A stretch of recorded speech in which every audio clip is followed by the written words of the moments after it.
Welcome to the Connected Teamwork Podcast by Growth Leaders Network.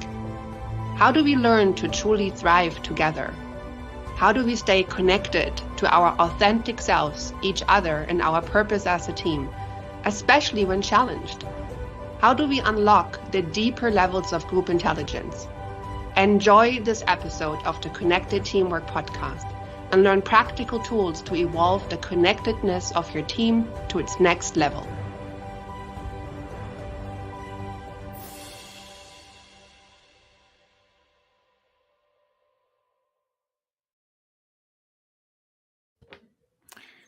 Welcome back to the Connected Teamwork Podcast, episode 26. I'm here with my co-host, Carson Heady, and my name is Hylke Faber. Carson, how are you today? I am phenomenal. Hylke, how are you? I'm very well, thank you. And welcome everyone who's listening to this podcast. Today, we're going to talk about the team-defining moment that we call endings. We've talking about each of the 12 team-defining moments in this podcast, going all the way from easier white belt moments to really hard ones, a black belt. And today we're actually in the 12th month, last podcast of this calendar year, talking about endings. And how do we deal with that in a way that we still build connectedness, at least put that intentionality behind it. So that's what we're going to be talking about today. And I'm excited about that, to do that as we're coming to the end of the year. And one thing I'd like to say about endings is endings have a sense of finality to it, both in terms of people leaving or ending a project or ending the year or getting everything done before vacation. And I have this sense myself, like ending of the year, I have to really be conscious and stay conscious, because I have this sense of like, oh, by in this case, the end of this week when I go on vacation, everything needs to be ticked and tied somehow. And if I get really into that, then I am actually creating a level of stress and pushiness that is not needed. Because surprise, surprise, January 1 rolls around and here we are still being present. So part of the art of endings to me is being present to what is always and being resting in that, whatever the always means. It could be your purpose, could be being present, could be our intention of always being who we want to be, being kind, having self-compassion, being grateful, whatever we say that is. So those are some of the things that come up for me. How about for you, Carson? So I'm going to bookend my talk track today with a couple of my favorite quotes, one from a song, one from a movie.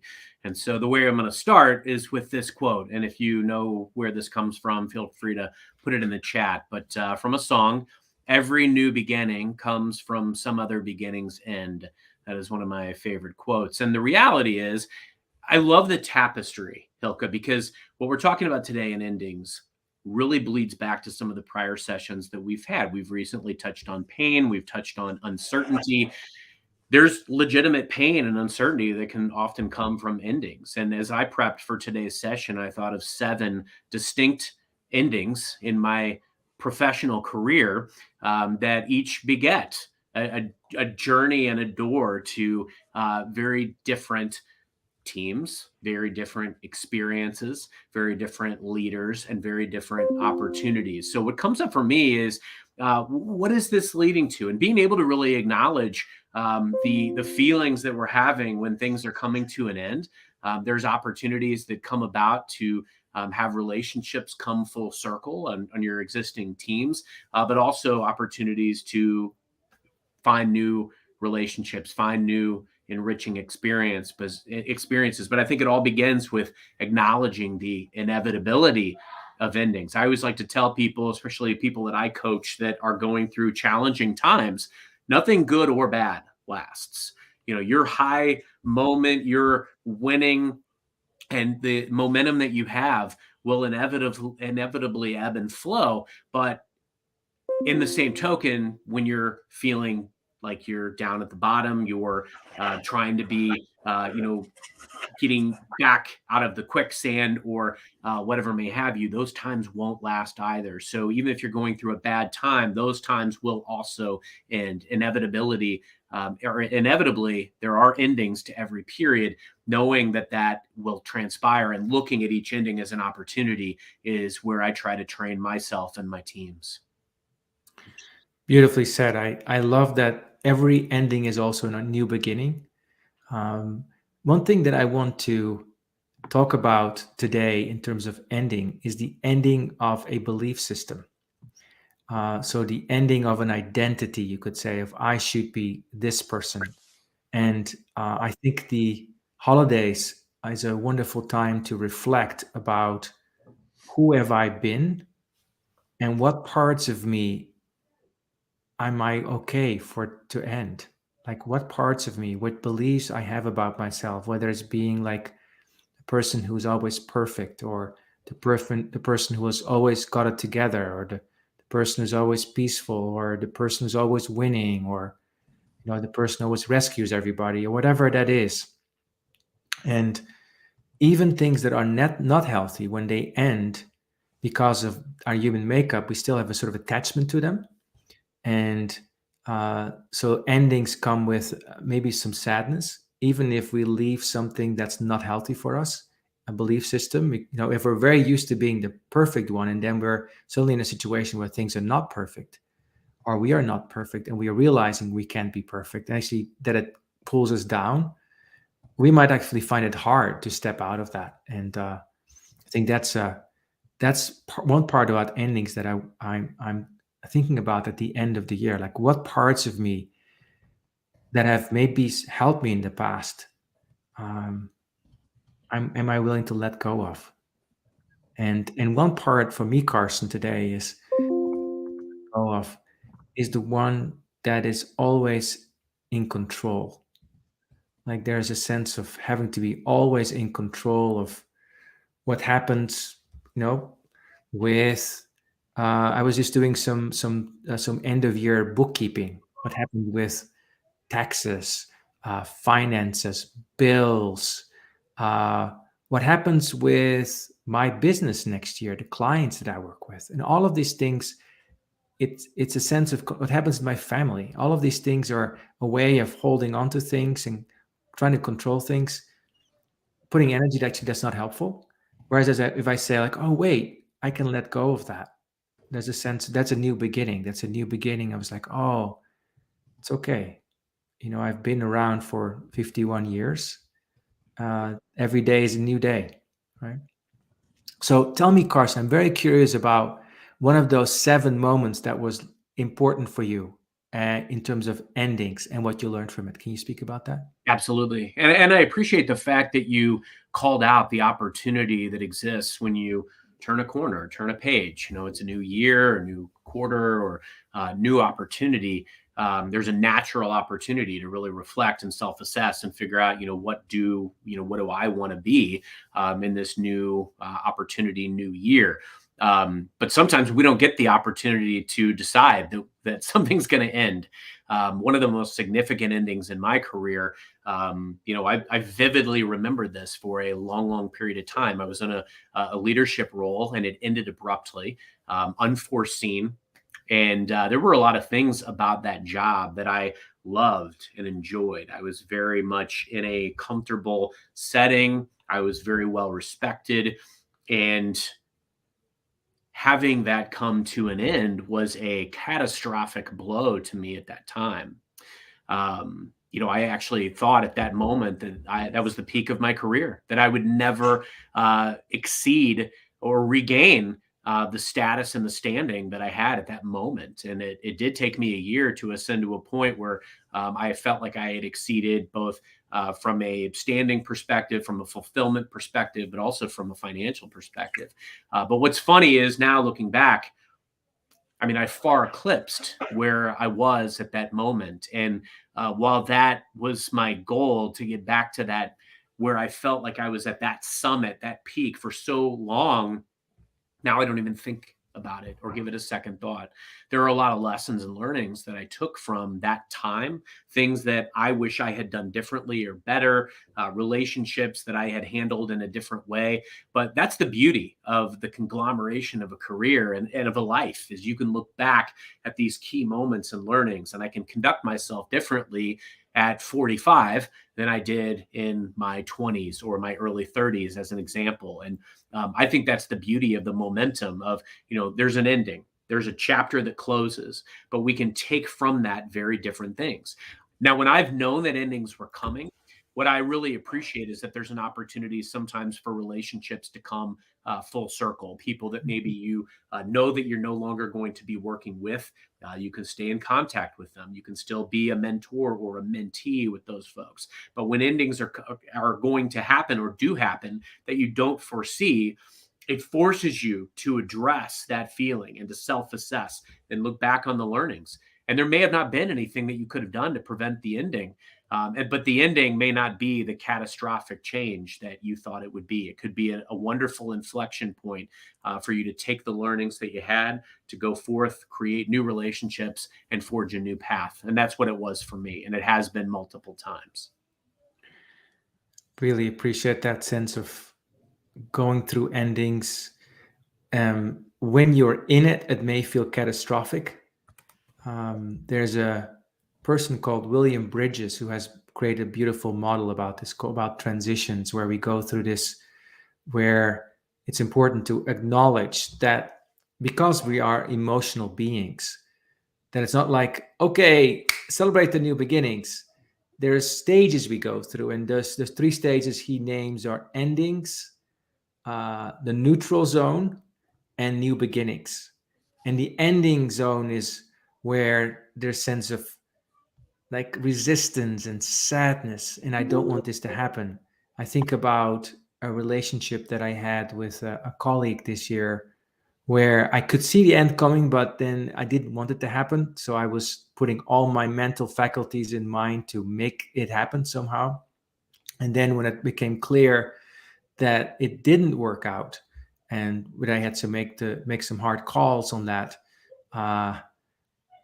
I felt like I didn't want it and started to find reasons why not. And then after that, I felt a sense of loss. That was the endings time. And I couldn't make that go away. At the same time, I couldn't, I felt in that moment like it could go on for a long time. And then the interesting thing was, because I think in part because I allowed myself to feel the feelings, it's like, oh, it's just passing through. It's like, okay, there's another breath. And then we get into the neutral zone, this kind of in-between zone. Like, now this person is gone. I'm not quite sure yet what that means for the new configuration of the team. Notice there's a sense of wanting to haste into the new configuration, as opposed to saying, I'm in this ambiguous in-between zone, which is where often most of the learning happens, right? Because the old has gone, the new is not completely here, but kind of in this in-between space. It's like the crossroads of infinity. Like it could go any way, and yeah, being able to be present and still at that time. I often think about the time in December, January, that sort of end of year. There's that kind of time where, like, it's like, oh, being in between of things. And then the new beginnings can be so exciting. Like, I can, like, actually with this person, we had a lovely conversation and found a way to continue our relationship in a very deep level, probably much deeper than when we were working together a lot. And I also felt a sense of, this is what I need, who I need to partner with now, right? So there's this cycle, but you can't. Well, what I like about William Bridges' work is you can't force that.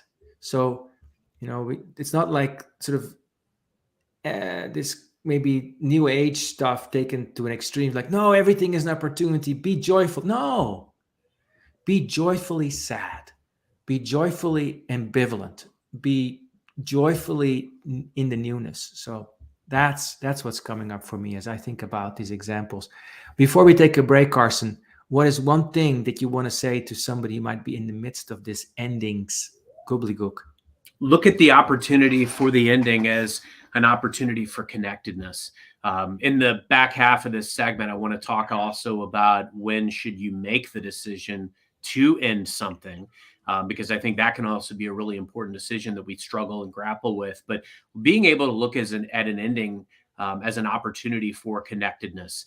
I've had opportunities over the years where I've been I've benefited and been blessed to have a lot of very top performing teams. So very often, they've been taken apart, dismantled, split up for parity, right?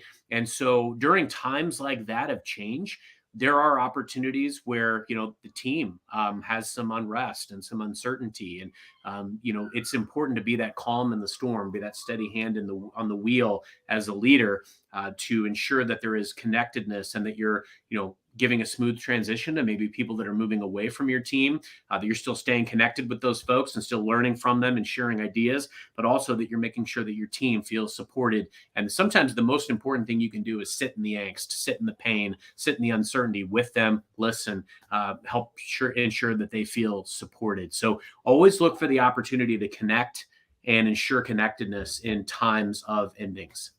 Steady hand in transition. So we're going to take a break and learn more about how to make that tough call, these tough calls that we need to make around endings. See you after the break. You are listening to the Connected Teamwork podcast by Growth Leaders Network. Do you want to learn more about building the next level of connectedness in your team? Please contact Growth Leaders Network on LinkedIn. And now, back to the show. Welcome back to Connected Teamwork Podcast, episode 26. Carson, Heady, Hylke, Faber. We're talking about endings, steady hand of it.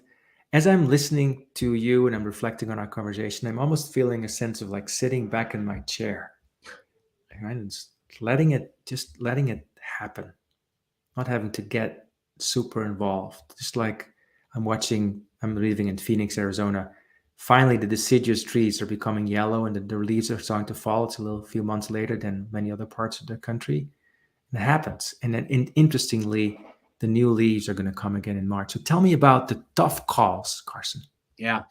The tough calls, there's so much ambiguity, as I look forward and, here we are about to hit a new year. There's so much promise and potential, right? And you think about the things that you want to achieve in the next year, but you also look back on the year that is, and you realize I could have never predicted some of the great things, but also some of the horrible things that happened over the last year.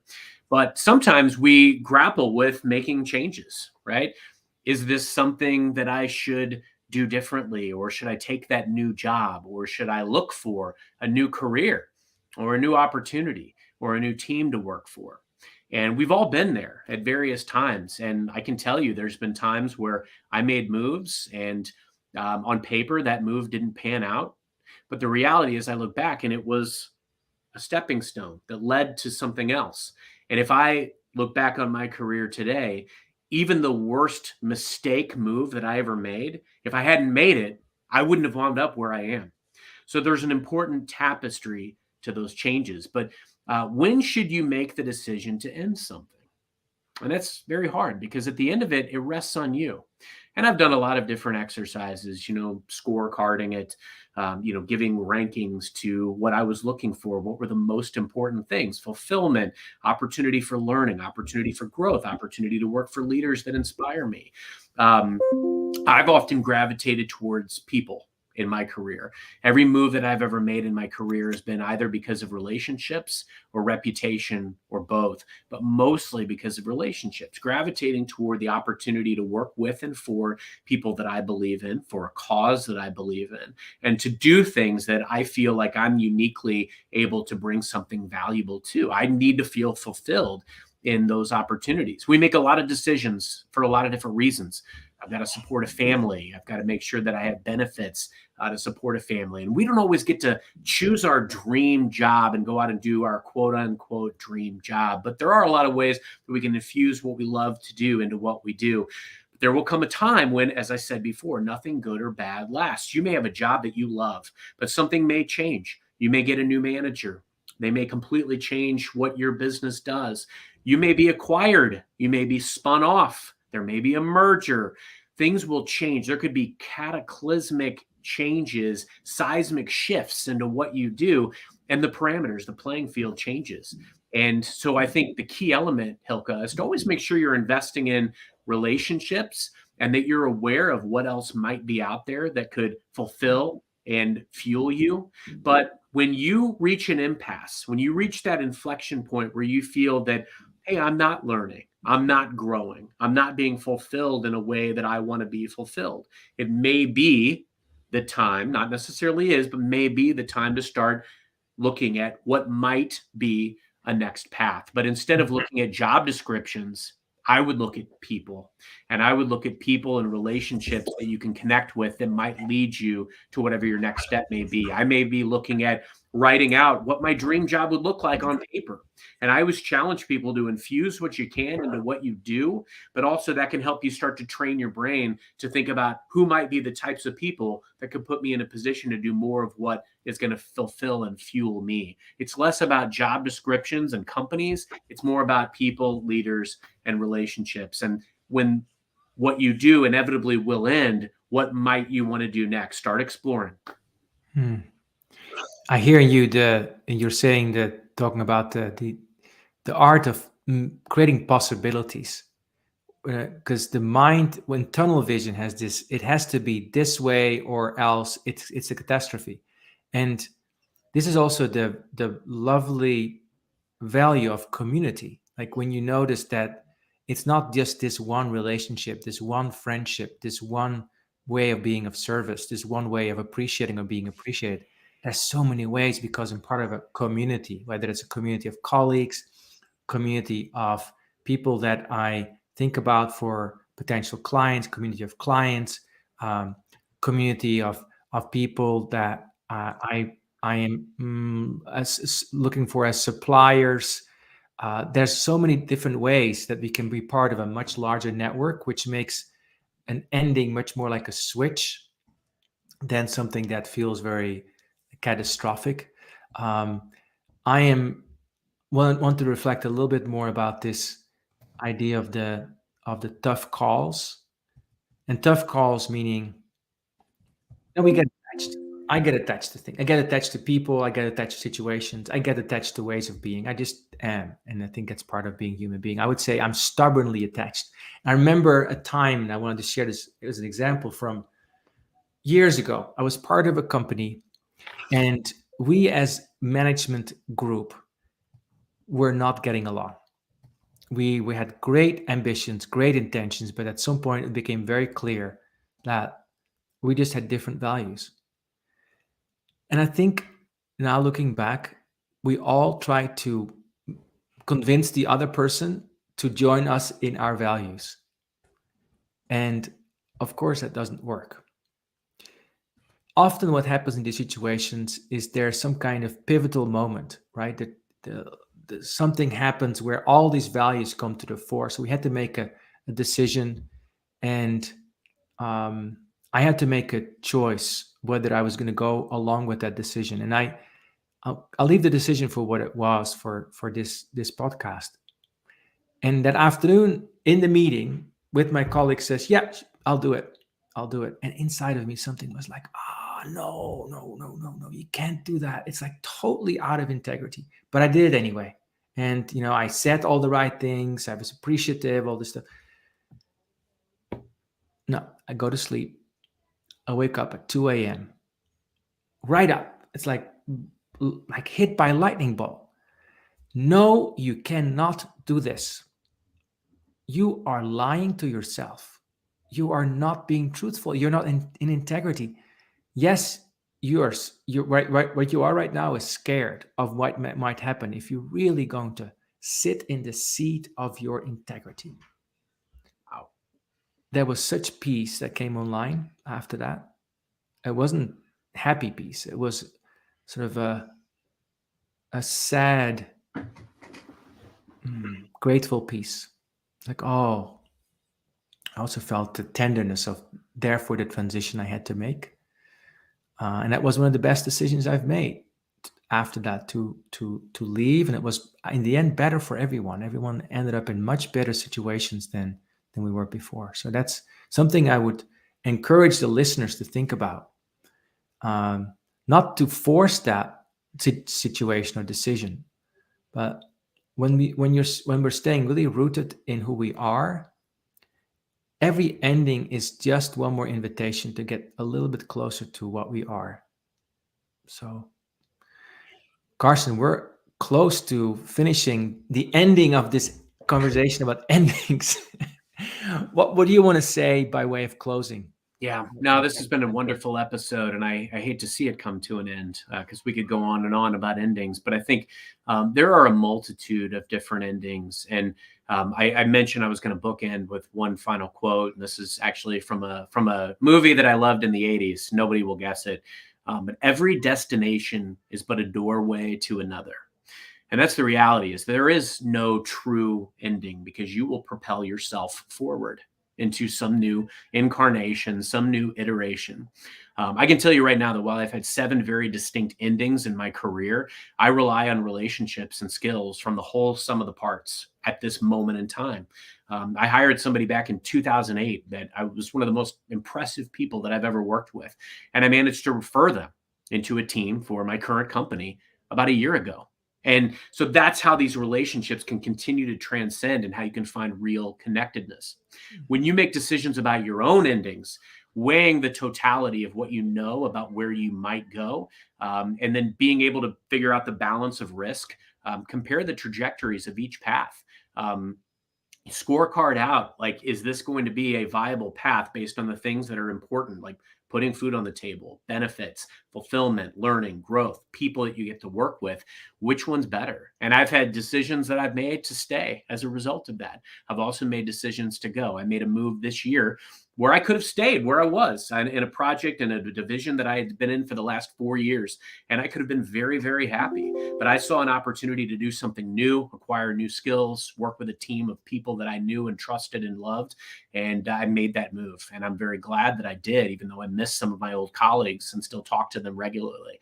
But the last kind of big ending is when ultimately you as a leader have to make the decision to have someone leave the team and have an ending that you've created for them.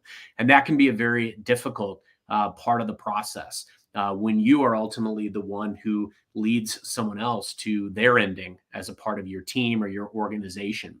And I think that's why it's always important to be connected with people and with your team. You've got a responsibility to the culture of your team and your organization, but also a one-to-one responsibility with the people that you support and you serve. And that's why I think at the end of it, you may be, as the leader, making that decision and delivering the news that you are going to, while this is not and was not a fit, you will ultimately put them on a path that will, trust me, be better for their skill set, even if they don't see it today. And even if it is the same catastrophic ending that they believe that it is in the moment, they will find their way. You will put them on a path where they will find something that is more inherent to their skill set and better for them as a contributor. Believe me, I've had to make those decisions before. And while they are challenging as leaders, if you understand and know what someone can bring to the table, and you're clear with the expectations of a role and what someone needs to do, and it's not a surprise as you walk down this path together and you have that relationship and you stay connected with that person throughout that process, those endings, even though they are hard for you as a leader and also hard for the person that whose role is ending, those can be handled with grace and empathy as well. I hear this and I reflect on this as any leader of a team and any team member has the opportunity within the team to cultivate a healthy relationship with endings. Just like any of the other 12 team defining moments, whether it's endings to all the way from the beginning of like easier moments of getting to know each other or goal setting, or whether it's giving feedback a little harder, managing commitments, or it's hurt or conflict or whatever it is. In endings, just like in any of the other moments, all of them can be an opportunity to be very intentional about saying, we are going to stay connected to what's truly important, our values, even if they're different. We're going to stay connected to each other, which means we're going to be compassionate for each other. We're going to support each other, want the best for each other, and we're going to stay connected to our purpose. And no matter what happens, we're going to stay connected to those three: self, other, and purpose. And that's constant. And I think when we as team leaders can cultivate that energy of constancy in our team, that people know what they can in the end rely on.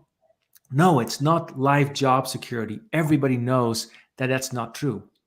And you know it. So everybody will do these weird dances to stay in that. What's actually constant is this sense of, I'm staying committed to being in integrity. I stay connected to your success no matter what happens. And I stay connected to our purpose. So a few final reflections from 2023. Carson, I want to thank you for this year. This is another year of working together, and all the listeners for listening and contributing and exploring this adventure together of what it means to truly stay connected and build connectedness in our teams and hopefully also in our world. Carson, any final words from you? Can't wait to see where it goes. Thank you. All right. Happy holidays, everyone.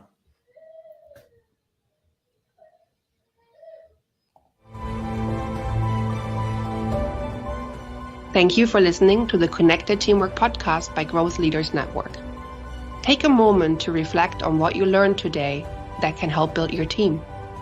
Also, if you like, think about one of your team members and what you appreciate about them. Let them know. Enjoy connecting more deeply to what is great about them. And see you next time at the Connected Teamwork podcast.